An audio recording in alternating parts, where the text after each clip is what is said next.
ஆதியாகமம் 3ஆம் அதிகாரத்திலே 1வது வசனத்தை நம்ம வாசிக்க போகிறோம். ஆதியாகமம் 3வது அதிகாரம் 1வது வசனத்திலிருந்து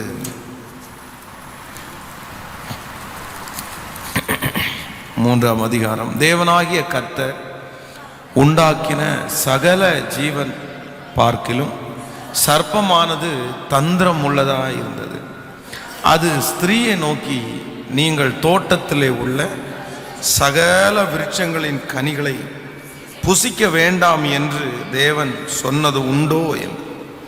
ஸ்திரீ சர்ப்பத்தை பார்த்து, நாங்கள் தோட்டத்தில் உள்ள விருட்சங்களின் கனிகளை புசிக்கலாம், ஆனாலும் தோட்டத்தின் நடுவில் இருக்கிற விருட்சத்தின் கனியை குறித்து தேவன் நீங்கள் சாகாதபடிக்கு அதை புசிக்கவும் அதை தொடவும் வேண்டாம் என்று சொன்னார் என்றார்.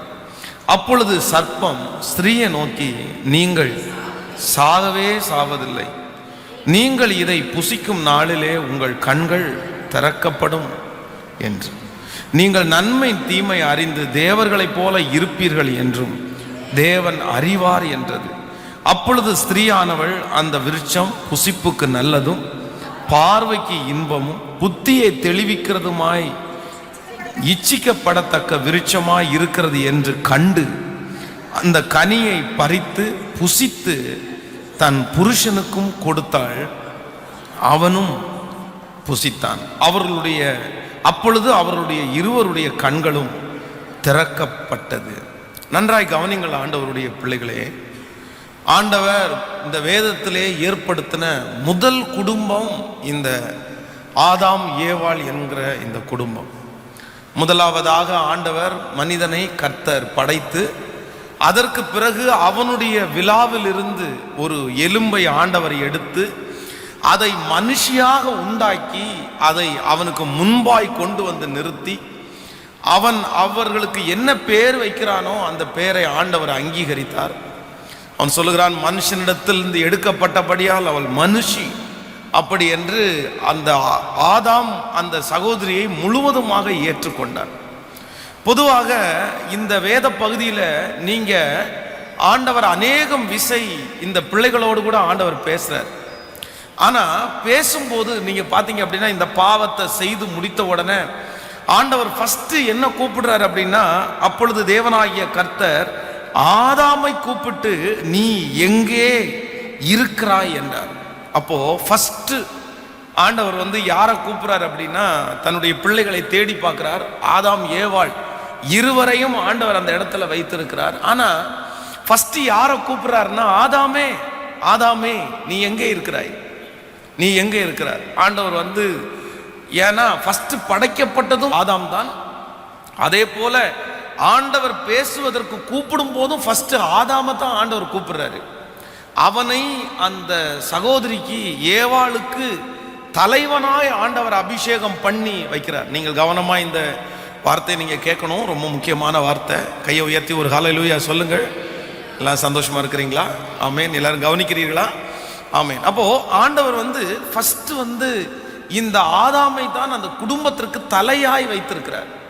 ஏதாவது ஒன்று சொல்லும் போது ஆண்டவர் 2 பேரிடத்துலையும் சொன்னாலும் முதல்ல ஆண்டவர் அவனை கூப்பிடுகிறார். ஆனா இந்த இடத்துல பிசாசுனுடைய தந்திரத்தை நீங்கள் பார்ப்பீர்களே, ஆனால் இவன் யார்கிட்ட மட்டும்தான் இந்த பிசாசு பேசும் அப்படின்னா, ஏவாள்கிட்ட மட்டும்தான் பேசும். இந்த தோட்டத்தில் இருக்கிற நம்ம பார்த்தோமே, நடுவில் இருக்கிற விருட்சத்தின் கனியை குறித்து நீங்கள் சாகாதபடிக்கு அதை புசிக்கவும் அதை தொடவும் வேண்டாம் என்று சொன்னாள் என்றாள். ஸ்திரீ சர்ப்பத்தை பார்த்து, நாங்கள் தோட்டத்தில் உள்ள விருட்சத்தின் கனிகளை புசிக்கலாம். நீங்கள் முதல் வசனம், தேவனாகிய கர்த்தர் உண்டாக்கின சகல காட்டு ஜீவன்களை பார்க்கலாம் சர்ப்பமானது தந்திரம் உள்ள. அது ஸ்திரீயை நோக்கி, நீங்கள் தோட்டத்திலே உள்ள சகல விருட்சங்களின் கனியை. நன்றாய் கவனிங்கள். இந்த இடத்துல அந்த சர்ப்பத்திற்கும் ஸ்திரீக்கும் ஒரு பெரிய டிஸ்கஷன் இருக்குது. 2 பேரும் பேசி கொள்ளுகிறார்கள். ஆனா இவங்க 2 பேரும் பேசும்போது நீங்க இதை வாசிச்சு பார்த்தீங்கன்னா உங்களுக்கு என்ன விளங்கும் அப்படின்னா, அந்த ஸ்பாட்ல ஆதாம் இருக்கிறதா இவங்களுக்கு தெரியாது. ஸ்திரீ எல்லாம் பேசி முடிச்சிட்டு அந்த விருட்சம் பார்க்கறதற்கு ரொம்ப அழகா இருக்குது, அதை புசிக்கிறதுக்கு நல்லா இருக்கும்னு சொல்லி அதை எடுத்து பறித்து அதை புசித்து அதற்கு பிறகு யார்கிட்ட கொண்டு கொடுத்தாலாமா? அதை இது ஆதாமுனுடைய கையில கொண்டு கொடுத்து அவனும் புசித்தான் அப்படின்னு பைபிள் சொல்லுது. நன்றாய் கவனிங்கள்.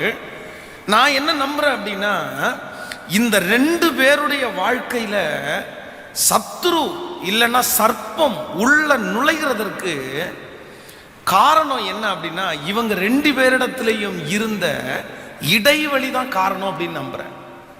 அந்த கேப் இருக்கு பாருங்களேன், அந்த இடைவெளியை யார் பயன்படுத்திட்டா அப்படின்னா சத்துரு பயன்படுத்திட்டான். அப்போ ஒரு வெற்றி உள்ள ஒரு குடும்ப வாழ்க்கைக்கு மிக அவசியமான ஒன்று என்ன அப்படின்னா, ஒரு கணவன் மனைவி இருக்கிறார்களே ஆனால் அந்த கணவன் மனைவி எப்போ தேவனுடைய சித்தத்தை அறிந்து கொள்வார்கள், எப்போ ஆண்டவர் அவர்களை நடத்துவார் என்றால், கணவன் மனைவிக்குள்ள இந்த பேச்சுவார்த்தைன்ற ஒன்று என்னைக்கு குறைந்து போகிறதோ அன்றைக்கே அவர்கள் இருவதும் தன்னுடைய குடும்ப வாழ்க்கையை விட்டு ரொம்ப தூரத்தில் போகிறாங்க அப்படின்றத நீங்கள் மறந்துடக்கூடாது. இன்னைக்கு இருக்கிற நிறைய குடும்பத்தில் இருக்கிற மிகப்பெரிய பாதிப்பு என்ன அப்படின்னா, கணவன் மனைவிக்குள்ள பேச்சுவார்த்தை ரொம்ப குறைவு. 2 பேரும் இந்த டிஸ்கஸ் பண்ணுறது, அப்படி ஒரு டைம் எடுத்து உட்கார்ந்து பேசுகிற அந்த காரியம் குறைவு. பொதுவாக பெண்கள் அதற்கு ரொம்ப ஆசைப்படுவாங்க. கொஞ்ச நேரம் உட்காந்து நீங்கள் என் கூட பேசக்கூடாதா, கொஞ்ச நேரம் என் கூட டிஸ்கஸ் பண்ணக்கூடாது, ஏதாவது ஒன்று பேசக்கூடாது அப்படின்னு பெண்கள் ரொம்ப இறக்கமாக சிலர் கெஞ்சி கூட இருக்காங்க தன்னுடைய கணவனார் இடத்துல, என்கிட்ட தயவு செய்து என்கிட்ட பேசுங்க, ஏதோ ஒன்று பேசுங்க, நான் ஒரு பணமாக இந்த வீட்டில் இருக்கிறது மாதிரி தெரியுது. ஆனால் பொதுவாக நிறைய ஆண்களை பொறுத்த அளவில் அவர்கள் தன்னுடைய மனைவியினிடத்தில் பேசுறது ரொம்ப குறைவு, பேச மாட்டாங்க. ஆனால் பாருங்க, நமக்கு எல்லாருக்குமே பொதுவாக எல்லாரிடத்துலையுமே பேசுவதற்கு நேரம் இருக்கிறது, எல்லாரிடத்துலையுமே பேசுறாங்க. சில மனைவிகளும் அப்படித்தான், கணவனிடத்துல அப்படின்னா பேசுறது ஏன் குறையுது அப்படின்னா, லேட்டா வர்றாரு அவரு, லேட்டா வர்றதுனால இவங்களுக்கு வேலையெல்லாம் முடிச்சு தூக்கம் வருது, தூக்கம் வந்த உடனே அந்த சாப்பாடை எல்லாம் கொண்டு போய் சாப்பாட்டு மேஜையில் வச்சுட்டு சரி நீங்க சாப்பிட்டுட்டு படுத்து தூங்குங்க. இந்த மனுஷன் அந்த அந்த டைனிங் டேபிளுக்கு முன்னாடி உட்கார்ந்து ஒரே நபராக உட்கார்ந்து அவர் சாப்பிட்டுட்டு அந்த நேரத்தில் ஏதாவது, நன்றாய் கவனிங்கள், ஒரு மனிதனுடைய வாழ்க்கையில் எப்பொழுதுமே ஒரு துணை என்கிற ஒன்று எப்பொழுதுமே இருக்கணும். இந்த துணையோடு தான் ஒரு மனுஷன் இந்த உலகத்தில் இருக்க முடியும். அப்படி ஒருவேளை தன்னுடைய மனைவி பக்கத்தில் இல்லைன்னா அந்த மனுஷன் செல்போனை எடுத்தோ ஏதோ ஒன்றை எடுத்தோ நோண்டி பார்த்துட்டு இல்லை யாரோ ஒருத்தர்கிட்ட பேசிட்டு சாப்பிட்டு, நிறைய பேர் அப்படி அந்த விஷயத்தில் நிறைய மனைவிகள் அவாய்ட் பண்ணுறாங்க. தன்னுடைய கணவனாரிடத்துல பேசுறதுக்கு அவங்களுக்கு டைம் இல்லை, அந்த அளவுக்கு பொறுமை இல்லை, அந்த அளவுக்கு அவங்க சாக்ரிஃபைஸ் பண்ண முடியாது, அவர் வர்ற வரைக்கும் நான் வெயிட் பண்ணிட்டு இருக்க முடியாது. அதனால நிறைய பேருக்குள்ள பேச்சுவார்த்தை குறைந்து போகிறது. ஆனால் இன்று இந்த முதல் குடும்ப ஐக்கிய ஜெபத்தில் நான் உங்களுக்கு சொல்றேன், ஒரு வெற்றியுள்ள குடும்ப வாழ்க்கையை, ஒரு சக்சஸ்ஃபுல்லான கணவன் மனைவியாக நீங்கள் வாழ வேண்டும் என்றால் உங்களுக்குள்ள கண்டிப்பாக இருக்க வேண்டியது என்னன்னா, நீங்க ஒரு நாளில் அரை மணி நேரமாவது கணவன் மனைவி நீங்க பேசணும் கண்டிப்பா. ஆனா நிறைய பேருடைய வீட்டில் ஏன் பேசுறதுக்கு பயப்படுறாங்கன்னா, பாஸ்டர் வாயை திறந்தாலே சண்டை வருது, வாயை திறந்தாலே ஏதாவது பேசலான்னு பார்த்தாலே உடனே ஏதாவது வாங்கணும் அப்படின்னு தான் என் வீட்டுக்கார கேட்குறா, அதை வாங்கலாமா இதை வாங்கலாமான்னு கேட்குறா, இல்லைன்னா அவங்க அம்மாவை கொண்டு இழுத்து விட்றா, அவங்க அப்பாவை கொண்டு இழுத்து விட்றா, இல்லைன்னா எங்கள் அண்ணன் தம்பி இழுத்து விட்றா, இல்லைன்னா எங்கள் அம்மா இழுத்து விட்றா. இதனாலேயே எனக்கு பேசுறது பிடிக்கல பாஸ்டர், பேச ஆரம்பிச்சாலே எங்கேயோ கொண்டு நிறுத்திடுற அப்படின்னு சொல்லி நிறைய ஆண்கள் அப்படிதான் நினைக்கிறாங்க. அப்போ ஒன்று நினைத்து கொள்ளுங்கள், நீங்கள் பேசணும். ஆனா உங்களுடைய ஏன் நிறைய பேர் இன்னைக்கு அமைதியாயிட்டாங்கன்னா, கணவன் மனைவி ஏன் நிறைய பேர் பேசுறது இல்லைன்னா, எப்ப ஆரம்பிச்சாலும் நிறைய பேர் பிரச்சனைகளை தான் பேசுறாங்க. ஒன்று அப்ப நடந்தது, இப்ப நடந்தது. ஒன்று உங்களுடைய வாழ்க்கையில் நினைச்சுங்க, எப்போ உங்க கணவனாரிடத்துல பேசினாலும் உங்க மனைவியினிடத்துல பேசினாலும் ஃபாஸ்ட் நடந்து முடிஞ்சதை நீங்க பேசவே கூடாது. ஆமேன்னு சொல்லுங்க. நான் சொல்றது உங்களுக்கு புரியுதா? நடந்து முடிஞ்ச முடிஞ்ச ஒரு காரியத்தை குறித்து நீங்க எப்பொழுதுமே பேசக்கூடாது. இன்றைக்கு இருக்கிற நிறைய பேருடைய வாழ்க்கையில அவங்க பேசினாங்க அப்படின்னாலே அந்த பேச்சை ஆரம்பிக்கும் போதே எப்படிதான் ஆரம்பிக்குது அப்படின்னா, நடந்து முடிஞ்சதுதான் ஆகுது. உங்க அம்மா அப்படி சொல்லலையா, உங்க அண்ணன் அப்படி சொல்லலையா, உங்க மாமியார் அப்படி சொல்லலையா, உங்க வீட்டில் உள்ளவங்க அப்படி சொல்லலையா, இல்ல நீங்க அன்னைக்கு என்ன சொல்லலையா, ஏதோ நடந்து முடிஞ்ச ஒன்ன பேசுறதுக்கு ஆரம்பிக்கிறதுனால அந்த பேச்சே நிறைய நேரத்தில் என்னவா முடியுது அப்படின்னா சண்டையா முடிகிறதுனால நிறைய கணவனார் நிறைய மனைவிங்க வந்து அமைதியாயிடுறாங்க. நம்ம பேசினாதான் வம்பு, நம்ம பேசினா ஏதோ ஒன்று நம்மளை காயப்படுத்துறாரு, இல்லைன்னா நம்ம பேசினா ஏதோ ஒன்று நம்மளை காயப்படுத்துற அப்படி, அதனால வேணாம் பேசாமலே அமைதியாக இருப்போம், அது நமக்கு சேஃப்டி அப்படின்னு நினைக்கிறாங்க. இல்லை ஆண்டவருடைய பிள்ளைகளே, இன்றைக்கு இந்த 2020வது வருஷத்தில் நீங்கள் எல்லாருமே குடும்ப வாழ்க்கையில் வெற்றியாக இருப்பதற்கு ஒரே ஒரு தீர்மானத்தை மட்டும் எடுங்க. டெய்லி ஒரு அரை மணி நேரமாவது உங்களுடைய கணவனார் மனைவிக்குள்ள கண்டிப்பாக என்ன இருக்கணும்னா ஒரு பேச்சுவார்த்தை இருக்கணும். நிறைய பேர் பாருங்களேன், நிறைய தகப்பன்மார் வந்து பிள்ளைகளிடத்தில் பேசுகிறாங்க, பெண் பிள்ளைகளிடத்தில் பேசுகிறாங்க. நிறைய மனைவிகள் வந்து பசங்களிடத்தில், அவங்க பசங்க பெத்த பிள்ளைகளிடத்தில் பேசுகிறாங்க. பெத்த பிள்ளைகளிடத்தில் பேசுறதுக்கு டைம் இருக்குது, அம்மா அப்பாவிட்ட பேசுறதுக்கு டைம் இருக்குது, ஃபோனை போட்டு ஏதோ ஒரு சொந்தக்காரன்கிட்ட பேசுறதுக்கு டைம் இருக்கு, எல்லார்கிட்டையுமே பேசுறதுக்கு டைம் இருக்கு. ஆனா யார்கிட்ட மட்டும் பேசுறதுக்கு டைம் இல்லை சொல்லுங்க. இல்லை, நான் உங்க மனைவிகளை பார்த்து சொல்றேன், யாராவது நீங்க ஆசைப்பட்டிருக்கீங்க உங்க கணவனார் உங்கள்கிட்ட பேசணும் அப்படின்னு ஆசைப்பட்டிருக்கீங்களா? கண்டிப்பா நீங்க நிறைய பேர் ஆசைப்பட்டிருப்பீங்கன்னு நான் நினைக்கிறேன். ஏன் அப்படின்னா பெண்களுடைய நேச்சர் அந்த மாதிரி நிறைய பேருக்கு இருக்குது. ஆண்கள் யாராவது ஆசைப்பட்டிருக்கிறீங்களா? இவ கொஞ்ச நேரம் வாயை மூடிட்டு அமைதியா இருந்தாருன்னா போதும் பாஸ்டர், ஐயோப்பா நமக்கு பெரிய தலைவலி, இவ பேச ஆரம்பிச்சான்னா ஐயோ நமக்கு காதுல ரத்தம் வந்துடும் பாஸ்டர், வேணாம் சாமி நீ வாயை மட்டும் திறக்காதப்பா, உனக்கு என்ன வேணாலும் வாங்கி தர, நீ பேச மட்டும் செய்யாத. அப்போ ஒரு விதத்துல நன்றாய் கவனித்துக் கொள்ளுங்கள் சிஸ்டர்ஸ், கவனிச்சுக்கோங்க, அவங்கள அப்படி மாத்துனது யார் அப்படின்னு நீங்க யோசிங்க. அவங்க நீங்க பேசும்போதே வந்து நீ பேசாம இருந்தா நல்லா இருக்கும் அப்படின்னு நினைக்கிறாங்க அப்படின்னா உங்க பேச்சு வந்து அவர்களுக்கு இதமா இல்லை. உங்க பேச்சு வந்து ஏதோ அவங்கள ஊன் பண்ணுது, ஏதோ அவங்கள கஷ்டப்படுத்துது. ஆனா சில ஆண்களுடைய நேச்சர் வந்து அவங்கள எதுவுமே கேட்கக்கூடாதுன்னு நினைப்பாங்க. நீங்க ஏதாவது கேட்ட உடனே உங்களுக்கு கோவம் வந்துடும். அந்த மாதிரியும் நிறைய பேர் இருக்காங்க.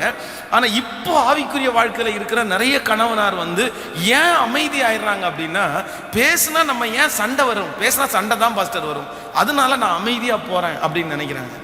அப்போ ஆண்டவருடைய பிள்ளைகள், ஒன்று நீங்க பேச வேண்டியது முக்கியம், ஆனா ஒவ்வொரு நாளும் பேச வேண்டியது என்று ஒன்று இருக்குது. ஆமென் சொல்லுங்க. கரங்களை உயர்த்தி ஒரு ஹல்லேலூயா சொல்லுங்க. ஹல்லேலூயா. நான் உங்கள்கிட்ட கேட்குறேன், என்னைக்காவது ஒரு நாள் உங்கள் கணவனை பார்த்து நீங்கள் யாராவது ஒருத்தர் இன்னைக்கு ரொம்ப அழகாக இருக்கிறீங்க, நீங்கள் உங்கள் இந்த ட்ரெஸ் உங்களுக்கு ரொம்ப அழகாக இருக்குது அப்படின்னு நீங்கள் சொல்லியிருக்கிறீங்களா? ஒரு சிலர் நிறைய நாள் சொல்லியிருக்கிறீங்க அப்படின்னு. ஸோ என்னைக்காவது கணவன் பார்த்து உங்களுடைய மனைவியை பார்த்து என்னம்மா இன்னைக்கு ரொம்ப கலக்கலாக இருக்க, இல்லைன்னா நல்லா இருக்கிற அப்படின்னு நீங்கள் சொல்லியிருக்கிறீங்களா? சரி, ஒரு சிலருடைய வாழ்க்கையில் வந்து அந்த அடிக்கடி அந்த டிஸ்கஷன் இருக்கும். ஆனால் சிலர் வந்து என்னத்தை கட்டுனா என்ன, ஓ என்னத்தை பெருசா. அப்போது நான் சொல்கிறேன், இப்படிப்பட்ட குடும்ப வாழ்க்கையில் எப்படி ஒரு சமாதானம் உங்களுக்கு வரும்? ரெண்டு பேரும் உட்காந்து ஒரு இடத்துல உட்காந்து காலையிலேருந்து சாயந்தரம் வரைக்கும் உழைக்கிறீங்க, வேலை செய்கிறீங்க, ஒரு டேபிளுக்கு முன்னாடி உட்காந்து இல்லை ஒரு சேரை போட்டு உட்காந்து ஒரு காஃபியை கையில் பிடிச்சி அவங்க கையில் ஒரு காஃபியை கொடுத்து ரெண்டு பேரும் உட்காந்து அப்படி பேசுகிற அந்த எண்ணம் யாருக்காவது இருக்குதா? 24 மணி நேரம் அந்த அம்மா தூங்குற நேரத்தை தவிர மற்ற நேரம் முழுக்க கிச்சனில் தான் உட்காந்துருக்கும், இவர் டிவிக்கு முன்னாடி தான் உட்காந்துருப்பாரு. இன்னைக்கு நிறைய பேருடைய வாழ்க்கையில வந்து குடும்பத்தில் இருக்கிற பிரிவினைகளுக்கு காரணம் வேற எதுவுமே இல்லை. டிவி வந்து அவங்க ரெண்டு பேருடைய பேச்சையும் குறைச்சிருச்சு, மொபைல் வந்து ரெண்டு பேருடைய பேச்சையும் குறைச்சிருச்சு. நிறைய பேருடைய வீட்டில் குழந்தைகள் பிறந்து அவங்க ரெண்டு பேருடைய பேச்சையும் குறைச்சிட்டாங்க. நான் சொல்றேன், ஆரம்பத்தில் கல்யாணத்தினுடைய ஆரம்பத்தில் நிறைய பேர் சந்தோஷமா இருந்தவர்கள், மகிழ்ச்சியா இருந்தவர்கள். இன்றைக்கு ஏன் மகிழ்ச்சியா இல்லைன்னா, ஆரம்பத்தில் கல்யாணத்தினுடைய புதுசுல கணவன் மனைவி நிறைய பேசினாங்க, ஆனா இன்னைக்கு கணவன் மனைவி நிறைய பேர் பேசுறது இல்லை. அதனாலதான் அந்த சண்டைகளுடைய ஆரம்பம். இன்று ஆண்டவருடைய பிள்ளைகள் ஒரு தீர்மானத்தோட போங்க, ஒரு நாள்ல அப்படி ஒருவேளை உங்களுடைய கணவனார் ஒத்து வரலையா? இன்னைக்கு சில மனைவிகள் மட்டும் இங்க இருக்கிறீங்களா, எங்க கணவனார் அப்படி ஒத்து வர மாட்டார் பாஸ்டர், நான் சொல்றேன் அதற்காக ஸ்பெஷலா ஜெபம் பண்ணுங்க. நான் இந்த ஃபேமிலி கேம்ப்ல பேசுறது ஒவ்வொன்றும் செய்தி மட்டும் இல்லை, உங்க வாழ்க்கையில நீங்கள் ஜெபிக்க வேண்டிய ஜெப குறிப்புகளை தான் நான் பேசிட்டு இருக்கிறேன். அப்படி ஒரு எண்ணத்தை எங்க கணவனாருக்குள்ள தாங்க ராஜா, என் மனைவிக்குள்ள தாங்க ராஜா அப்படின்னு இன்றையிலிருந்து ஒரு பிராக்டிஸ் பண்ணுங்க டெய்லி. அதுவும் இன்றைக்கு இருக்கிற பிள்ளைகள் நிறைய பேர் தவறான வழிகளுக்குள்ள கடந்து போறதற்கு காரணம் அதுதாங்க. நிறைய பேரண்ட்ஸ் பிள்ளைகளிடத்துல பேசுறதே இல்லை. இன்னைக்கு என்ன நடந்துச்சு, இன்னைக்கு எங்க போன, எங்க போயிட்டு வந்த, என்ன சாப்பிட்ட, டீச்சர் என்ன சொன்னாங்க, எந்த பொண்ணை பார்த்த, எந்த பையனை பார்த்த, என்ன விளையாட்டு விளையாடுன, ஏதாவது கேட்குறாங்களா அப்படின்னு கேட்டால் நிறைய பேருடைய வாழ்க்கையில் அப்படிப்பட்ட பிள்ளைகளோட கேட்குறதே இல்லை. வந்தியா, புக்கை தூக்கி போட்டியா, டியூஷனுக்கு போனியா, வந்தியா, சாப்பிட்டியா, தூங்குனியா, அவ்வளோதான். அந்த பேச்சு என்னைக்கு ஒரு குடும்பத்தில் குறைதோ அன்றைக்கு அந்த குடும்பத்தில் சமாதான குறைவு வந்துவிடும். நீங்கள் ஒன்றை முயற்சி செய்து பாருங்கள். உங்கள் வீட்டில் நீங்கள் பேசுறதுக்கு மட்டும் ஒரு டைமை நீங்கள் ஒதுக்கி பாருங்கள். உங்கள் குடும்பத்தில் கண்டிப்பாக சொல்கிறேன், ஒரு சமாதானத்தை கர்த்தர் வர்ஷிக்க பண்ண வல்லவராக இருக்கிறார். ஹல்லேலூயா. ஆண்களெல்லாம் ஒரு ஹல்லேலூயா சொல்லுங்க பார்க்கலாம். ஆமென். நல்லா சொல்லுங்க பார்க்கலாம் எல்லாருமே. பாஸ்டர் என்ன பாஸ்டர் திடீர்னு ஒரு பெரிய குண்டை தூக்கி போடுறீங்க நமக்கு? ஆனால் அது எனக்கு ஆச்சரியமாக இருக்கும். சில சகோதரர்கள் எல்லாம் பார்த்தீங்க அப்படின்னா ரோட்டில் அவ்வளோ நேரம் உட்காந்து பேசிகிட்டு இருப்பாங்க, 3வது நபர் இடத்துல பேசிகிட்டு இருப்பாங்க. அவ்வளோ நேரம் உட்காந்து சும்மா தேவையில்லாமல் பேசிட்டு உட்காந்துருப்பாங்க. யாராவது ஒருத்தரை பிடிச்சா பேசிட்டே இருப்பாங்க. ஆனால் மனைவியின் இடத்துல போய் ஒரு 1/2 மணி நேரம் பேசுங்கய்யா. ஒரு 1/2 மணி நேரம் என்னம்மா பண்ண, இன்னைக்கு என்ன செஞ்சுட்டு இருக்கிற, உனக்கு என்ன ஏதாவது பிரச்சனை இருக்கா, உனக்கு ஏதாவது தேவை இருக்கா அப்படின்னு கேட்டால், அப்படின்னா நிறைய பேருக்கு அப்படிப்பட்ட ஒன்றுமே. நீங்கள் நிறைய பேர் மோஸ்ட்லி பேசினா எங்கே போடுவாங்க, அப்படி பேசினா சண்டை போடுறது தான் பேசுவாங்க நிறைய பேர். இல்லைன்னா அப்படி பேசினா, இன்னைக்கு நிறைய பேர் ஆண்கள் பேசுகிற பேச்சு என்ன தெரியுமா, தண்ணி எடுத்தியா, சாப்பாடை வச்சியா, ரசம் ஏன் இப்படி இருக்குது, குழம்பு ஏன் இப்படி இருக்குது, இதுதான் நிறைய பேருடைய வீட்டில் பேச்சா இருக்கே தவிர வேற பேச்சு, அன்பே அப்படின்ற பேச்சு இன்னைக்கு இல்லவே இல்லை. ஆமென் சொல்லுங்க. நான் கடைபிடிக்காத ஒன்றை உங்களிடத்தில் நான் பிரசங்கம் பண்ணலை, கடைபிடிக்காத ஒன்றை பிரசங்கம் பண்ணலை. ஒருவேளை ஊழிய பழுவின் நிமித்தமாய் டெய்லி ஒரு வேளை பேச முடியாட்டாலுமே உண்மையிலே எங்கேயாவது ஒரு டைம், ஒரு ஃப்ரீ டைம் கிடைக்கும் போது போய் உட்காந்து ஒரு டீ கடையில் ஏதாவது உட்காந்து ஒரு டீயை சாப்பிட்டுட்டு அந்த நிமிஷத்தில் ஒரு 10 நிமிஷம் அவங்களோட பேசும்போது அந்த குடும்பத்துக்குள்ள ஒரு பெரிய ஒற்றுமை, ஒரு பெரிய ஐக்கியம் வளர்றத நான் உணர்ந்திருக்கிறேன். அதனால் கணவன் மனைவி காலையில் நிறைய பேர் காஃபியை கொண்டு போய் எங்கே வைப்பாங்கன்னா தலைமாட்டில் இருப்பாங்க. அவர் எடுத்து குடிச்சு போட்டு திருப்பி தலைமாட்டில் வச்சுட்டு படுத்து கிடப்பார். அப்படின்னு டெய்லி காலையில் யாராவது ஒருத்தர் 2 பேரும் சேர்ந்து அந்த காஃபியை காலையில் எந்திரிச்ச உடனே 2 நிமிஷம் கை கோர்த்து ஒரு ஜெபம் பண்ணிட்டு காலையில் 2 பேரும் எதிராக உட்காந்து, இன்னைக்கு என்ன பண்ணலாமா, நீ என்ன செய்யலாம், நீ என்ன, உனக்கு என்ன பிளான், உன்னை நான் எங்கே விடணும், நீ எங்கே இருக்கிற, என்ன செய்கிற அப்படின்னு ஒரு இது இருக்கா அப்படின்னு கேட்டால் நிறைய குடும்பங்களில் இல்லை. அதனால் இன்று தயவு செய்து இந்த ஃபர்ஸ்ட் மீட்டிங்கில் வந்திருக்கிற உங்கள் எல்லாரையும் நான் ரொம்ப அன்பாய் கேட்கிறேன். உங்களுக்கு 1000 பேர் உலகத்தில் இருந்தாலும் உங்கள் குடும்பம் ரொம்ப அவசியமானது ஒன்று, முக்கியமான ஒன்று. உங்கள் குடும்பத்தில் தயவு செய்து உங்கள் கணவன் மனைவிக்குள்ளே பேசுங்க. அதே போல் சகோதரிகளுக்கு சொல்கிறேன், நீங்கள் பேச ஆரம்பிக்கும் போதே உங்கள் கணவனிடத்தில் ஒரு தேவையை பேசாதீங்க. தேவைக்காக மட்டும் உங்கள் கணவனிடத்தில் பேசாதீங்க. பேச ஆரம்பிக்கும் போதே சண்டைக்காக பேசி நிற்காதீங்க. கொஞ்சம் வேற விதமாய் உங்களை பார்த்த உடனே நீ பேச வந்தோடனே உங்கள் கணவனார் பயந்துடக்கூடாது.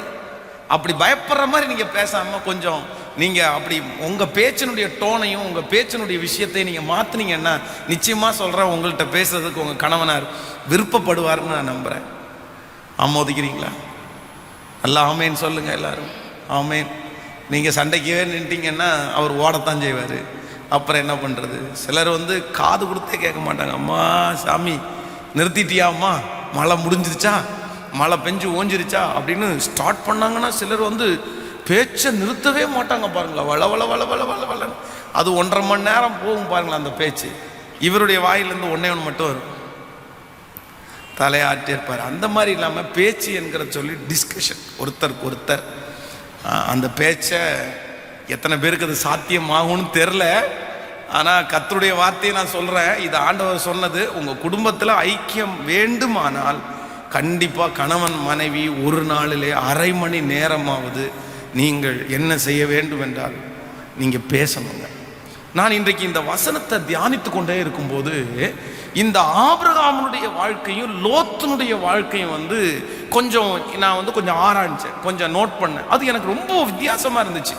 ஆபிரகாம் பார்த்தீங்க அப்படின்னா, ஆபிரகாம் செல்வ சீமானா இருந்தான், நல்ல ஒரு பையனை பெத்தெடுத்தான், ஈசாக்கு என்று பேர் வைத்தான். அந்த ஈசாக்குக்கு ஒரு ரெபேக்காள், அந்த வம்சம் பார்த்தீங்க அப்படின்னா இன்னைக்கு வரையிலும் அந்த வம்சம் தொடருது.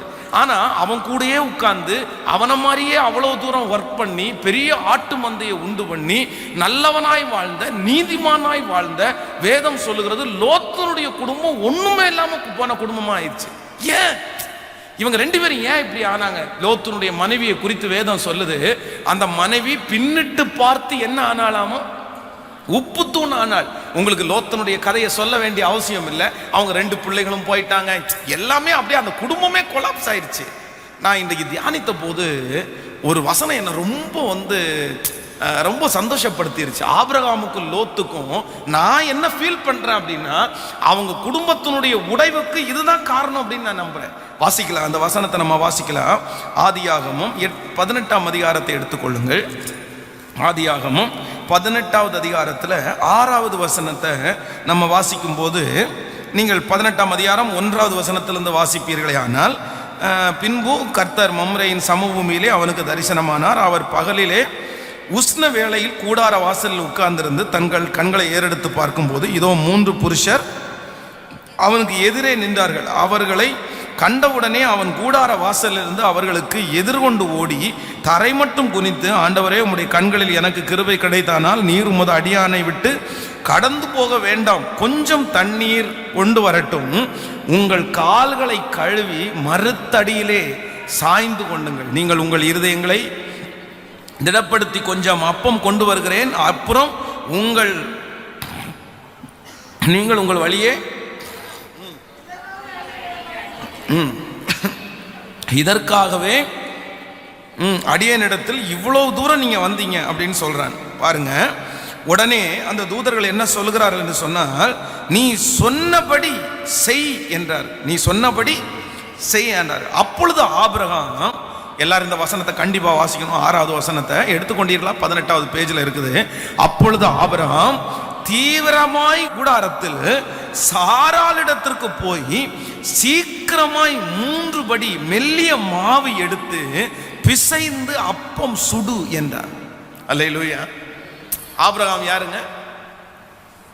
ஆபிரகாம் செல்வ சீமான். ஆபிரகாமுக்கு வேலைக்காரங்க இருக்கிறாங்களா?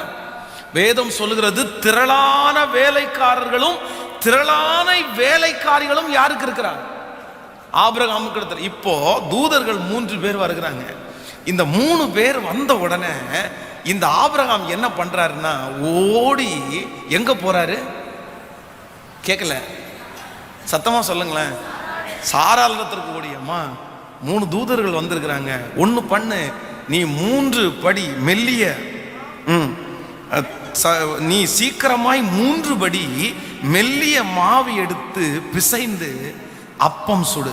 நான் என்ன பண்றேன்னா, ஆட்டு மந்தைக்கு ஓடி ஒரு நல்ல இளம் கன்றை பிடித்து வேலைக்காரன் கையிலே கொடுத்தான், அதை அவன் சீக்கிரமாய் சமைத்தான். கவனிங்க, நம்ம இன்னைக்கு இருக்கிற உலகத்துல இந்த சூழ்நிலை வந்துச்சு அப்படின்னா, யாராவது ஒரு சொந்தக்காரங்க வீட்டில் வந்துருச்சுன்னா இந்த கணவனார் ஃபர்ஸ்ட் யோசிப்பாரு, நம்ம மனைவி இடத்துல போய் சொல்லலாமா சொல்லக்கூடாதா? இவன் சொன்ன உடனே சண்டைக்கு வந்துட்டான்னா ஊரில் உள்ள இருக்க எல்லாருக்கும் நான் தான் சாப்பாடாக்கி போடணுமா?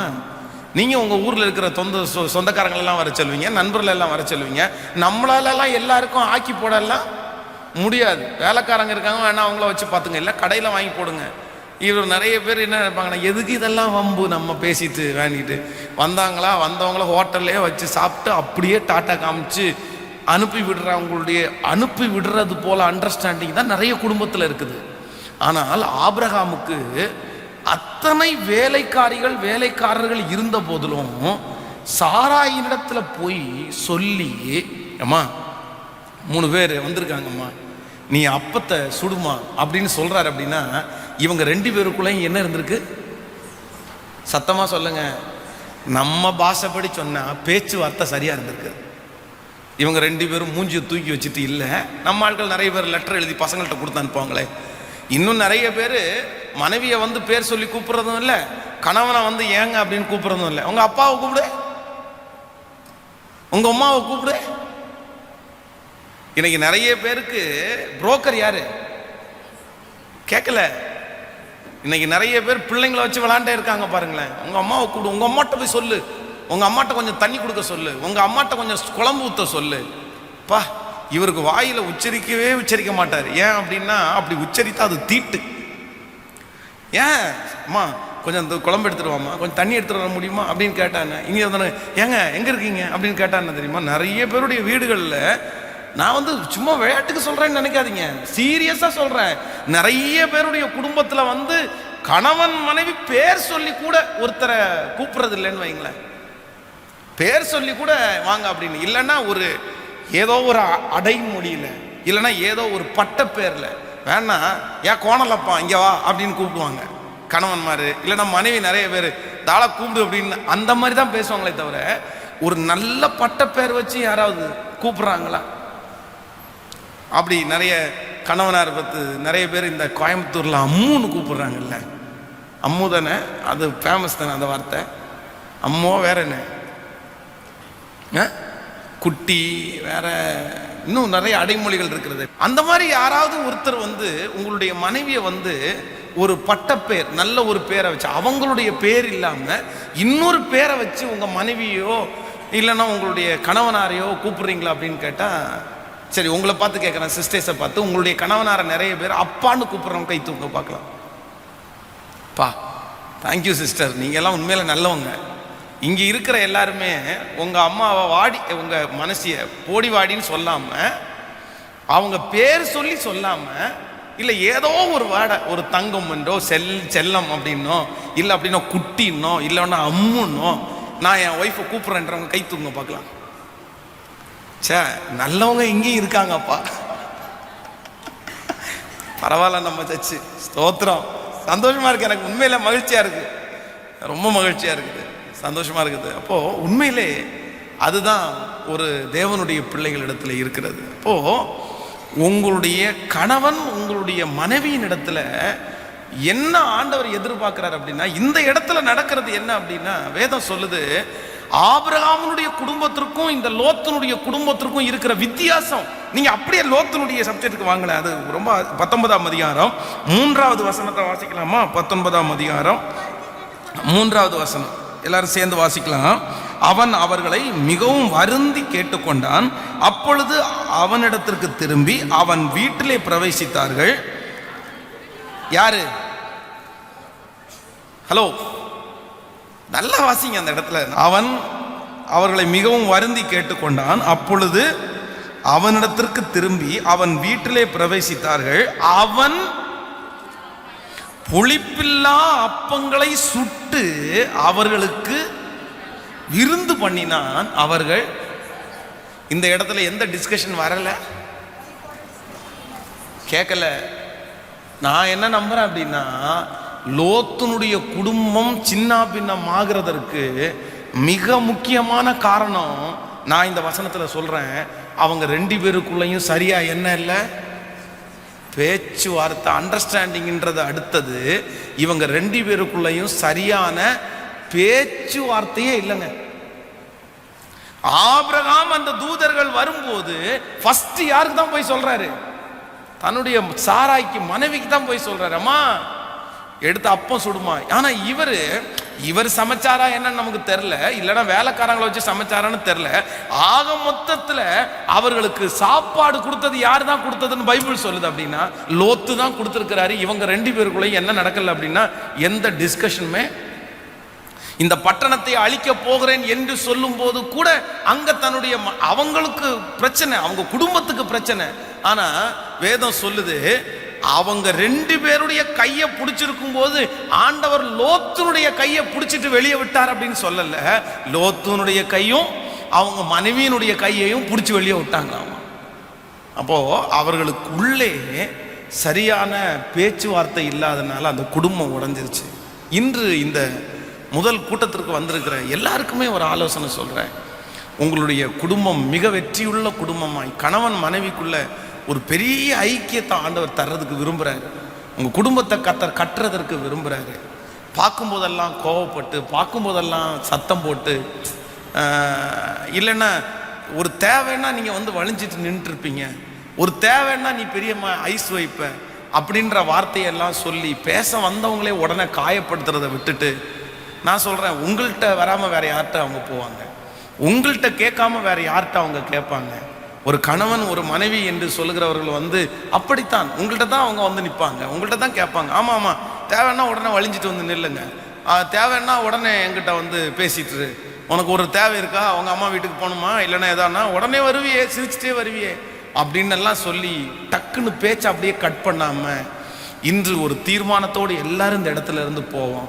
ஆண்டவரே, என் கணவன் என் மனைவி என்னுடைய குடும்பத்தில் இருக்கிற நாங்கள் 2 பேரும் ஒரு நாளிலே அரை மணி நேரமாவது, தயவு செய்து சிஸ்டர்ஸ், உங்களுடைய கணவனார் வருவதற்கு காலதாமதம் ஆகிவிட்டது என்றால் நீங்கள் தூங்கி விடாதிருங்கள், நீங்கள் பேசாமல் போய் படுத்துறாதீங்க.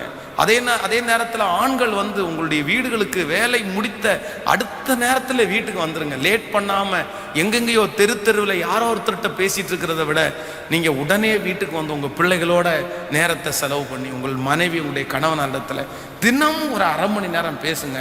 உண்மையிலே சொல்கிறேன், உங்கள் குடும்பத்தில் இருக்கிற 75% 75% பிரச்சனைகள் தீர்வுக்கு வரும் என்று நான் நம்புகிறேன். ஆமேன் சொல்லுங்கள். எத்தனை பேர் ஆமோதிக்கிறீங்க? கைகளை அசைத்து ஒரு ஹல்லேலூயா சொல்லுங்கள். ஹல்லேலூயா. ஒரு நாளில் கணவனார் ஊருக்கு போனால், மனைவி ஊருக்கு போனால் ஒரு 10 டைமாவது ஃபோன் பண்ணி பேசுவேன்னு சொல்கிறவங்க கை தூக்குங்க பார்க்கலாம். ஓகே, ஆண்களில் பல கூட்டத்தை காணும்.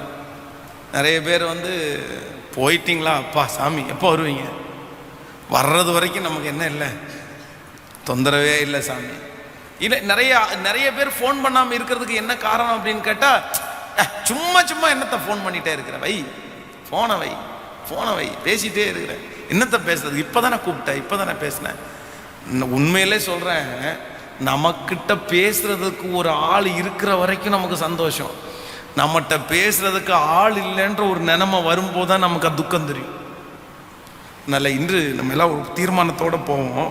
இன்னொரு வசனத்தை கூட வாசிக்கலாம். 19ஆம் அதிகாரத்தில் 26வது வசனத்தை வாசிக்கும்போது, அவள் மனைவியோ பின்னிட்டு பார்த்து உப்பு தூணானாள். நீங்கள் அந்த பட்டணங்களையும் அந்த சமபூமி அனைத்தையும், அந்த பட்டணங்களில் எல்லா குடிகளையும் பூமியின் பயிரையும் அழித்து போட்டது. அவள் மனைவியோ பின்னிட்டு பார்த்து உப்பு தூணானாள். இந்த வசனங்களை எல்லாம் வாசிக்கும்போது அந்த லோத்துவுக்கும் இந்த அவனுடைய மனைவிக்கும் அநேக தூரம் இடைவெளி இருந்ததை குறித்து வேதம் இங்கே சொல்லுகிறது. இன்னொரு நபரை கூட உங்களுக்கு நான் ஞாபகப்படுத்தி உங்கள்கிட்ட சொல்லிட்டு உங்களுக்காக ஜெபித்து முடிக்க ஆசைப்படுகிறேன். வாசிக்கலாம். யாத்ராகம புஸ்தகத்தில் எடுத்துக்கொள்ளுங்கள். யாத்ராகமம் 4ஆம் அதிகாரத்தை 16வது வசனம். அவன் உனக்கு பதிலாக ஜனங்களோடு பேசுவான், இவ்விதமாய் அவன் உனக்கு வாயாய் இருப்பான், நீ அவனுக்கு தேவனாய் இருப்பாய். இந்த கோலையும் உன் கையிலே பிடித்து கொண்டு போ, இதனால் நீ அடையாளங்களையும் செய்வாய் என்று ஆண்டவர் அவனிடத்துல பேசுறார். உடனே 18வது வசனம். மோசே தன் மாமனாராகிய எத்ரோவினிடத்திற்கு வந்து, நான் எகிப்தில் இருக்கிற என் சகோதரனிடத்திற்கு திரும்பி போய் அவர்கள் இன்னும் உயிரோடு இருக்கிறார்களா என்று பார்க்கும்படி புறப்பட்டு போக உத்தரவு தர வேண்டும் என்றான். அப்பொழுது எத்ரோ மோசையை நோக்கி, சுகமாய் போய் வாரும் என்றான். அல்லேலூயா. ஆண்டவர் பேசிட்டார். என்ன பேசுறாரு? எப்பா, என் ஜனங்களுடைய கண்ணீரை நான் பார்த்துட்டேன், அவர்களை விடுதலையாக்க நினைக்கிறேன், ஒன்னை தான் நான் அழைச்சிருக்கிறேன், நீ இந்த ஜனங்களை எல்லாம் கூட்டிட்டு புறப்பட்டு போ அப்படின்னு சொல்லி ஆண்டவர் பேசிட்டார். அவனுடைய சகோதரனை பார்த்து, அவன் உனக்கு வாயா இருப்பான் அப்படின்னு சொல்லி கர்த்தர் சொன்ன உடனே ஒரு ஊர்ல இருந்து தன்னுடைய தகப்பனாருடைய வீட்டில் இருந்து இப்போ சிப்போராலையும் அவருடைய பிள்ளைகளையும் கிளப்பி எங்க கூட்டிட்டு போகணும்? எகிப்திற்கு கூட்டிட்டு போகணும். ஒரு ஊருக்கு கிளம்புறதா இருந்தா ஃபர்ஸ்ட் ஊருக்கு யாரெல்லாம் கிளம்புறீங்களோ அவங்களிடத்துல தானே பேசுவோம். ஆனா மோசே யார்கிட்ட போய் பேசுறாரு? கேட்கல. மாமனார்கிட்ட பெர்மிஷன் கேட்கறது பிரச்சனை இல்லை.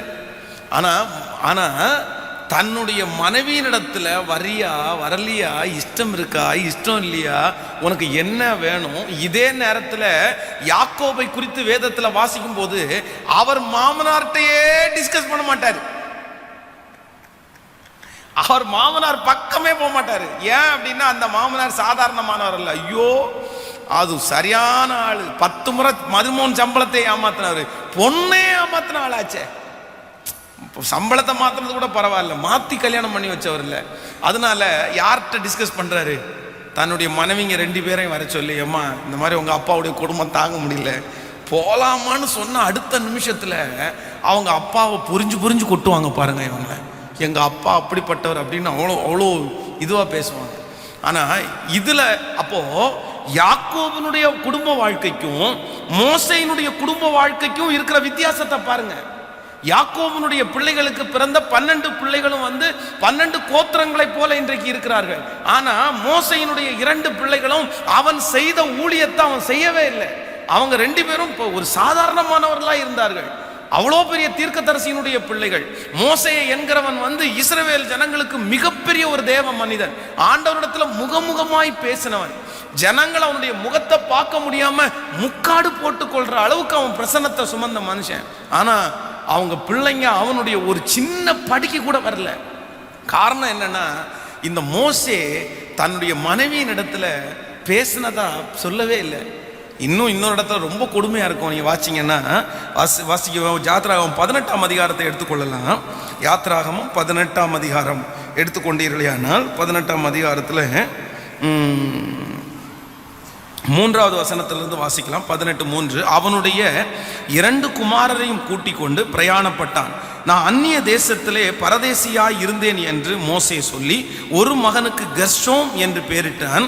என் பிதாவின் தேவன் எனக்கு துணை நின்று பார்வோனின் பட்டயத்திற்கு என்னை தப்புவித்தார் என்று சொல்லி மற்றவனுக்கு எலேசர் என்று பெயரிட்டான். மோசேயின் மாமனாகிய எத்ரோ மோசேயின் குமாரரோடும் அவன் மனைவியோடும் கூட அவன் பாளையம் இறங்கி இருக்கிற தேவ பர்வதனிடத்திற்கு வனாந்திரத்திற்கு வந்து, எத்ரோ என்னும் உம்முடைய மாமனாராகிய நானும் உம்முடைய மனைவியும் அவளோடு கூட உம்முடைய 2 குமாரரும் உம்மிடத்திற்கு வந்திருக்கிறோம் என்று மோசேக்கு சொல்லி அனுப்பினார். நல்லா கவனிங்க, எல்லாரும் கவனிங்க. இந்த இந்த சம்பவம் உங்களுக்கு தெரியும்னு நினைக்கிறேன். இப்ப என்னன்னா, மோசே தன்னுடைய மனைவி தன்னுடைய பிள்ளைகளை ஆண்டவர் சொன்ன உடனே கூட்டிட்டு எகிப்திற்கு வந்தாரு. ஆனா எகிப்திற்கு வந்த உடனே இவருக்கு பிரஷர் தாங்க முடியல. இந்த பக்கத்துல இருந்து இஸ்ரவேல் ஜனங்கள் நெருக்கிறாங்க, அந்த பக்கத்துல இருந்து பார்வோன் நெருக்கிறாரு. ஃபேமிலியை மெயின்டைன் பண்ணி இந்த ஜனங்களுக்கு முன்னாடி நிக்கவே முடியல. அதனால இவர் என்ன பண்ணிட்டார் அப்படின்னா, ஏமா நீ எந்திரிச்சு உங்க அப்பா வீட்டுக்கு பிள்ளைகளை கூட்டிட்டு போயிட்டு, எனக்கு இங்க ஊழியத்துல ரொம்ப பிஸியா இருக்கிற, நீ இங்க இருக்க வேணாம், என்னால உங்களை கவனிக்க முடியல அப்படின்னு வீட்டுக்கு அனுப்பி விட்டாரு. இப்போ வீட்டுக்கு அனுப்பிவிட்ட இந்த மோசே இஸ்ரவேல் ஜனங்கள் எல்லாரும் நன்றாய் கவனிங்கள், ஆண்டவர் அவர்களை 10 வாதைய கட்டளை இட்டு, ஆண்டவர் ஓங்கிய புயத்தினால் வல்லமையுள்ள கரத்தினால் 400 வருஷம் அடிமைத்தனமா இருந்த ஜனங்கள் அவ்வளவு சந்தோஷத்தோட கிளம்புறாங்க. அவர்களுக்கு எதிராக இருந்தவர்கள் பொன்னையும் பொருளையும் கொடுத்து நீங்க போனா போதும்னு அனுப்புறாங்க. பெரிய மகிழ்ச்சி உண்டாகிறது எகிப்துல. ஆனா இவனுக்கு யார ஞாபகமே வரல. சொல்லுங்களேன், ஊரே சந்தோஷமா இருக்குது. ஆனா பாஸ்டருடைய குடும்பமே அங்க இல்லைன்னு வைங்களேன். இவர் எல்லாருக்குமே ஹீரோ, எல்லாருமே சந்தோஷப்பட்டு கிளம்புறாங்க. இந்த வருத்தம் இருக்குமா இருக்காதா? இன்னைக்கு நிறைய குடும்பத்தில் இப்படிதான் நடக்குது. எல்லாரும் சந்தோஷமா இருக்கிறாங்க, நம்முடைய குடும்பத்தில் இருக்கிற நபர்களை தவிர. ஏன் அப்படின்னா, கணவன் மனைவிக்குள்ள பயங்கரமான வாக்குவாதம். நீ வராத, நீ எதுக்கு வரணும்? இப்போ தன்னுடைய மனைவியை அனுப்பிட்டாரு. அனுப்பினதற்கு பிறகு அனுப்பின மனைவியை அவர் திரும்ப என்ன பண்ணல? சத்தமா சொல்லுங்க, கூப்பிடவே இல்லை. நீ அங்க கடை, நீ வர வேண்டாம் அப்படின்னு நினைச்சாலும் தெரியல. இன்னைக்கு நிறைய பேர் அப்படித்தானே. அதான் பழி வாங்குறது நிறைய கணவன் மனைவிக்குள்ள இருக்கு பாருங்களேன். பழி வாங்குற குணம். யாரை பழி வாங்குறீங்க? சொந்த சரீரத்தையே பழி வாங்குற குணம் மாதிரி. இவர் அப்படி நினைச்சு செஞ்சாரா என்னன்னு தெரியல, கூப்பிடல. இந்த மாமனார் மனசு கேட்காம, என்னப்பா ஊழியக்காரன் நினைச்சு கல்யாணம் பண்ணி கொடுத்தா இப்படி ஆகி போச்சு, சரி பரவாயில்ல நீ போனதே போயிட்டா அப்படின்னு சொல்லிட்டு நான் கூட்டிட்டு வரேன்னு அங்கே இருந்து இவனுடைய மனைவியையும் இவனுடைய பிள்ளைகளையும் கூட்டிட்டு இப்ப பாளையத்துல இறங்கிட்டாங்க. பாளையத்துல இறங்குனா யாரு வீட்டுல இல்ல? மோசே வீட்டுல ஒருத்தரை கூப்பிட்டு, உங்க மாமனாரும் உங்க மனைவியும் உங்க பிள்ளைகளும் வந்திருக்கிறோம் என்று அவனுக்கு போய் என்ன பண்ணிருங்க, அவருக்கு சொல்லிருங்க. சொன்ன உடனே இங்க என்ன நடக்குதுன்னு பாருங்க, வாசிங்க 15வது வசனம். அப்பொழுது நீங்க நம்ம எதில் வாசிச்சோம்?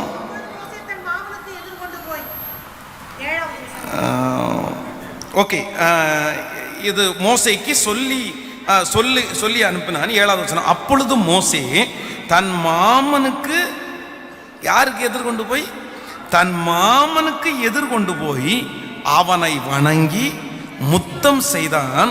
ஒருவரை ஒருவர் சுக செய்தியை விசாரித்து கொண்டு கூடாரத்திற்குள் பிரவேசித்தார்கள். பின்பு மோசே கர்த்தர் இஸ்ரவேலின் நிமித்தமும் பார்வோனுக்கும் எகிப்தியருக்கும் செய்த எல்லாவற்றையும், வழியிலே தங்களுக்கு நேரிட்ட எல்லா வருத்தத்தையும், கர்த்தர் தங்களை விடுவித்து ரட்சித்ததையும் தன் மாமனாருக்கு என்ன சொன்னான்?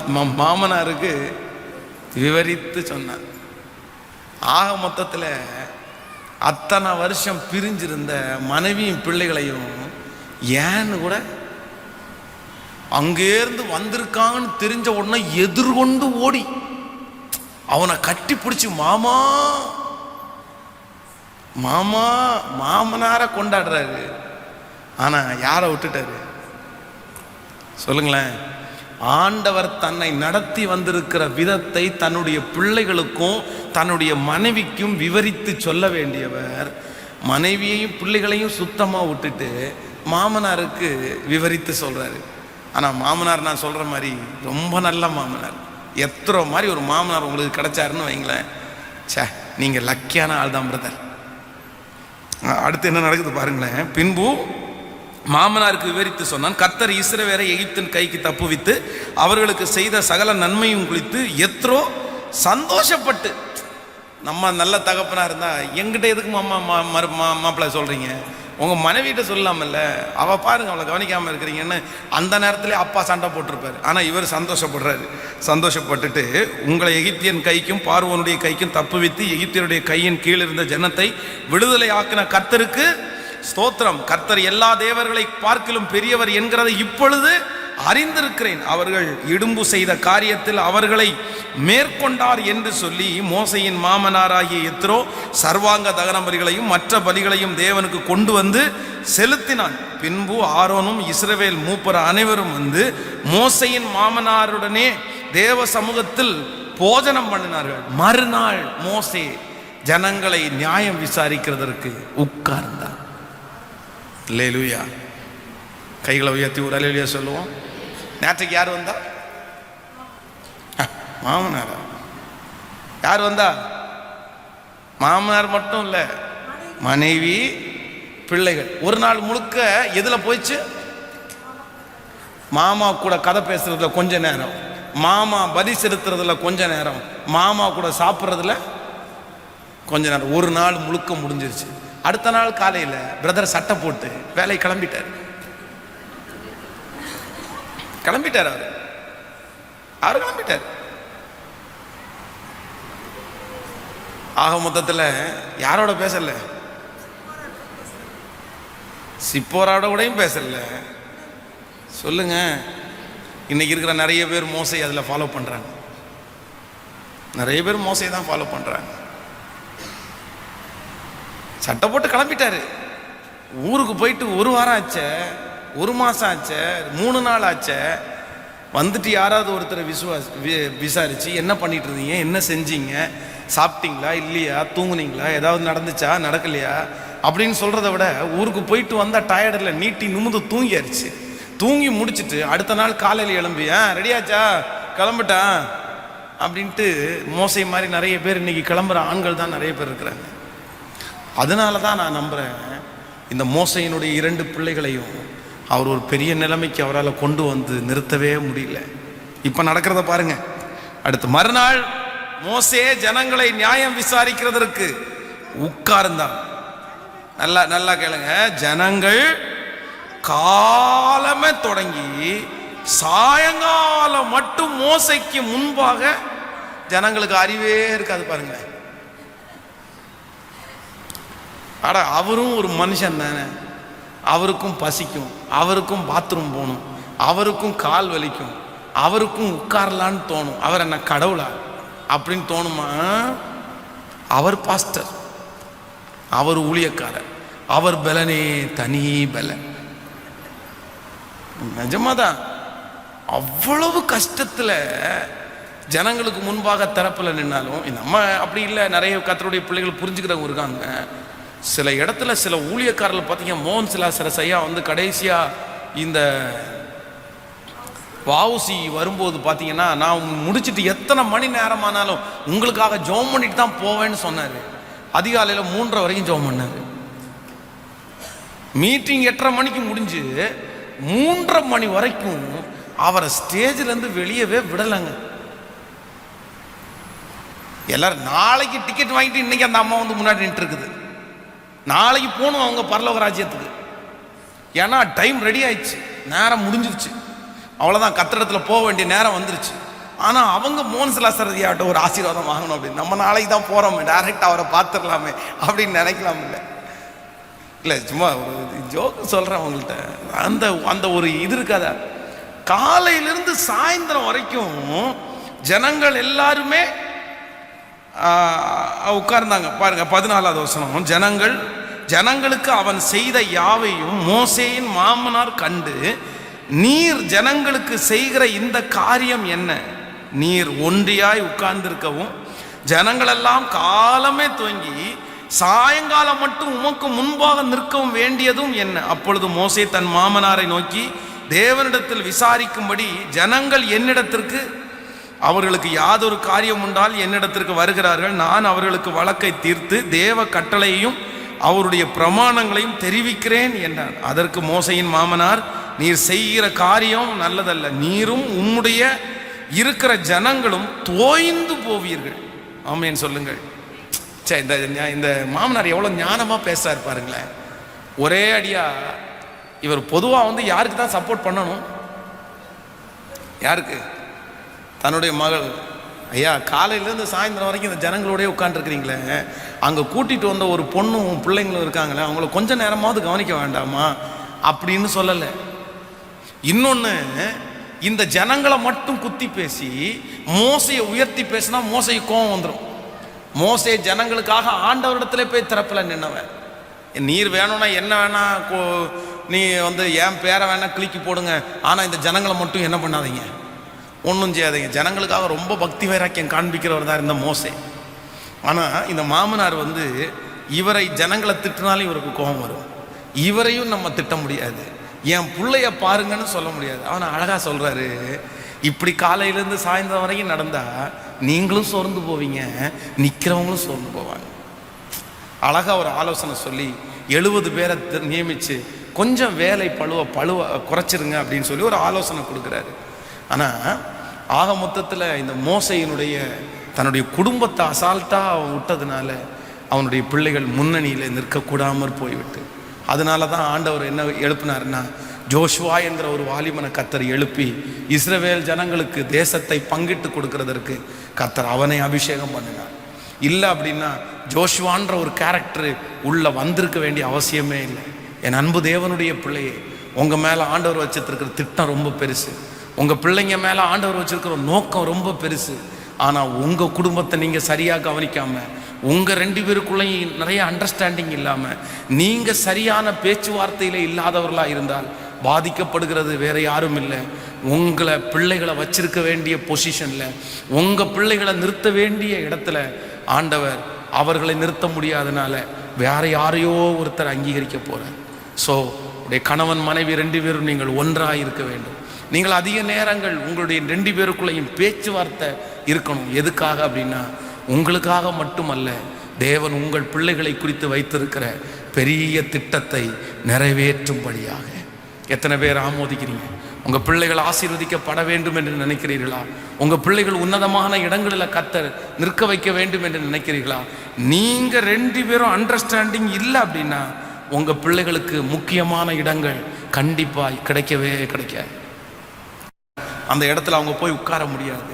அதனால் பிள்ளைகளை கொடுத்தது கர்த்தர், குடும்பத்தை இணைத்தது கர்த்தர், உங்கள் குடும்பத்தை கர்த்தர் ஆசீர்வதிக்க வேண்டும் என்று நினைக்கிற அத்தனை பேரும் இன்று ஒரு தீர்மானத்தோடு இந்த இடத்துல இருந்து போங்க. ஒரு நாளில் அரை மணி நேரமாவது நாங்கள் கணவன் மனைவி 2 பேரும் உட்கார்ந்து நாங்கள் என்ன செய்வோம் அப்படின்னா ஒரு விஷயத்தை. அதனால் சகோதரிகளுக்கும் சொல்கிறேன், பேசும்போது கோவப்பட்டு பேசாதீங்க, எரிச்சலோடு பேசாதீங்க, முகத்தை மாற்றிட்டு பேசாதீங்க, தேவைகளை மட்டும் பேசாதீங்க, குறைகளை மட்டும் பேசாதீங்க, இல்லைனா ஏதோ ஒரு பொருளை மட்டும் வாங்கணுன்றதை மட்டும் பேசாமல் நல்ல விஷயங்கள், ஆண்டவருடைய விஷயங்கள், உங்களுடைய அன்பு வளர்றது போல ஒருத்தருக்கு ஒருத்தர் காமனாக ஏதோ ஒன்று பேசுங்க. அது உங்களுக்கு ரொம்ப ஆசீர்வாதமாக இருக்கும் என்று நான் நம்புகிறேன். ஆமேன் சொல்லுங்கள். கைகளை அசைத்து ஒரு ஹல்லேலூயா சொல்லுங்கள். கரங்களை அசைத்து ஒரு ஹல்லேலூயா சொல்லுங்கள். நான் கர்த்தருடைய பலிபீடத்தில் ஆண்டவருடைய சமூகத்தில் தாழ்மையோடு சொல்லுகிறேன். இன்றைக்கு 2008வது வருஷம் எனக்கு திருமணம் ஆச்சு. இன்றைக்கி 2020வது வருஷம். வருகிற மே மாதம் 28ஆம் தேதி எங்களுடைய திருமண வாழ்க்கையிலே அத்தனை ஆண்டுகள் வருகிறது. ஆனால் இந்த வருஷம் வரைக்கும் எத்தனையோ மன கஷ்டங்கள் வந்தாலும் ஒரு நாள் கூட முழுக்க ஒரு நாள் கூட நாங்கள் 2 பேரும் பேசாமல் இருந்ததே இல்லைங்க. கர்த்தருக்கு முன்னாடி சொல்கிறேன். ஆனால் நான் எல்லாம் நினச்சிருக்கேன், நீ பேசவே கூடாது ஆண்டவரே, நான் தீர்மானத்தை வாபஸ் கூட வாங்கிக்கிறேன் ஆண்டவரே, இப்படி பேசிட்டாங்களே பாஸ்டர்மா அப்படின்னு கூட நினச்சிருக்கேன். ஆனாலும் சாயந்தரம் வரும்போது ஆண்டவர் மனசில், இல்லைடா நீ சாட்சி சொல்ல வேண்டியவன், உன் பிள்ளைகள் ஊழியம் செய்ய வேண்டியவர்கள், நீ அப்படி இருக்கக்கூடாது அப்படின்னு. அதே போல் நான் ஒருவேளை அமைதியாக இருந்தால் கூட பாஸ்டர்மா வந்து உடனே பேசி, இல்லை நம்ம நைட்டு குடும்ப ஜபம் பண்ணுறதுக்குள்ளே நம்ம பேசிடணும் அப்படின்ற கான்செப்டில் இன்றைக்கு வரைக்கும் ஓடிக்கொண்டிருக்கிறோம். நான் நம்புகிறேன் நிறைய நேரத்தில் எங்கள் 2 பேருக்குள்ளேயும் வருத்தம் வராமல் இருக்கிறதுக்கு இந்த பொருத்தனை கூட ஒரு காரணமாக இருக்கும்னு நான் நம்புகிறேன், நான் விசுவாசிக்கிறேன். ஆனால் இங்கே இருக்கிற நிறைய பேர் நீங்கள் 3 நாள் கூட பேசாமல் இருந்தீங்களே, 2 நாள் கூட உங்கள் கணவன் இடத்துல, நான் சொல்கிறேன் உங்களால் எப்படி இருக்க முடியுது? நமக்கு 6 மணி நேரம் இருக்கிறதே அவ்வளோ கஷ்டமாக இருக்குது. ஐயோ என்னமோ மழை போனது மாதிரி தெரியுது, என்ன இவ்வளோ ப்ரெஷராக இருக்குது, பேசாமல் இருந்தால் அப்படியே வெடிக்கிற மாதிரி இருக்குது. 3 நாள் 4 நாளெல்லாம் ஒரே வீட்டில் உட்காந்து ஒரே சாப்பாடு ஆக்கி சாப்பிட்டுட்டு பேசாமல் ஒருத்தருக்கு ஒருத்தர் மூஞ்சி தூக்கிட்டு எப்படித்தான் இருக்கிறீங்களோ தெரில. உண்மையிலே பிசாஸ் குட்டி உங்களுக்கு கிரியை செய்கிறான்னு நினைக்கிறேன். உங்களுக்கு ஹெல்ப் பண்ணுறது முழுக்க பிசாஸ் குட்டி தான். ஆவியானவர் இருந்தால் அந்த மாதிரி உங்களால் இருக்கவே முடியாது. எப்படி உங்களால் இருக்க முடியாது? அதுலேயும் தின்னுட்டு இருக்கிறீங்களே, பேசாமல் இருந்தாலும் உங்களுக்குள்ள சாப்பாடில் மட்டும் இறங்குதே. ஐயோ உண்மையிலே உங்களுக்கு எவ்வளோ ஹெல்ப் பண்ணுறான் பிசாசு பாருங்களேன். அது எப்படி உங்களால் முடியுது? அப்படி பேசாமல் இருந்தால் சாப்பிடாமல் இருக்கணும், தண்ணி குடிக்காமல் இருக்கணும், வேற எதுவுமே உங்களுக்கு பண்ணது எல்லாம் செய்வார், பேச மட்டும் மாட்டார். எப்படிங்க அதெல்லாம்? அதனால் கண்டிப்பாக அந்த பிசாசு உங்களை ஹெல்ப் பண்ணுறதுக்கு நீங்கள் விடாதீங்க. நான் சொல்கிறேன், கணவனாரிடத்துல பேசாமல் இருக்கிற மனைவிக்குள்ள பிசாசு குட்டி பகிரங்கமாக இருக்குது. அதே மாதிரி மனைவிடத்துல பேசாமல் இருக்கிற கணவனிடத்துல பெரிய பிசாசு குட்டி இருக்குது. அந்த பிசாஸ் குட்டி தான் அவங்கள வழி நடத்துது. நல்ல கணவனார், ஆவியானவர் நடத்துகிற கணவனார் கண்டிப்பா மனைவி நடத்துல சண்டை போட்டு நைட்டு தூங்க போக மாட்டாரு, மனைவி தூங்க போக மாட்டாங்க. அப்போ அவங்களை ஏதோ வழி நடத்துதுன்னு அர்த்தம். ஆமைன்னு சொல்லுங்க. வருத்தமா இருந்தா மன்னிச்சிருங்க, நான் உண்மையை சொல்லிட்டேன். அப்போ நீங்க செக் பண்ண வேண்டியது உங்களுடைய சரீரத்தை செக் பண்ணணும் அப்படின்னு. சிலரை அப்படிதான் அந்த மாதிரி தான் எலும்பு 4 நாள் கணவன் இடத்துல சண்டை போட்டு சாப்பிடாம இருக்கிற பெண்கள், அப்பா எப்படி தான் இதெல்லாம் இருக்க முடியுதோ தெரில. சாப்பிடாம வீட்டில் இருக்கிறது, சண்டை போட்டு இருக்கிறது, இது எல்லாத்தையும் விட்டுட்டு இன்னைக்கு இந்த முதல் ஃபேமிலி கேம்பில் கணவன் மனைவி கூடுகையில் நான் இன்னைக்கு ஒரு தீர்மானம் எடுக்கிறேன். ஆவியானவர் உங்களோட பேசுகிறார். கர்த்தர் தான் இந்த வார்த்தையை கொடுக்குறார். நான் மரணம் வரைக்கும் என் மனைவியின் இடத்துல பேசாமல் இருக்கவே மாட்டேன். என் கணவனா அவர் என்ன காயப்படுத்தினாலும் நான் பேசுவேன். அந்த மாதிரி ஒரு தீர்மானத்தை எடுத்துட்டு போங்க. நான் நம்புறேன் ஆண்டவர் உங்களை கனப்படுத்துறதுக்கு வல்லவரா இருக்கிறார். ஹல்லேலூயா. கைகளை உயர்த்தி ஒரு ஹல்லேலூயா சொல்லுங்க.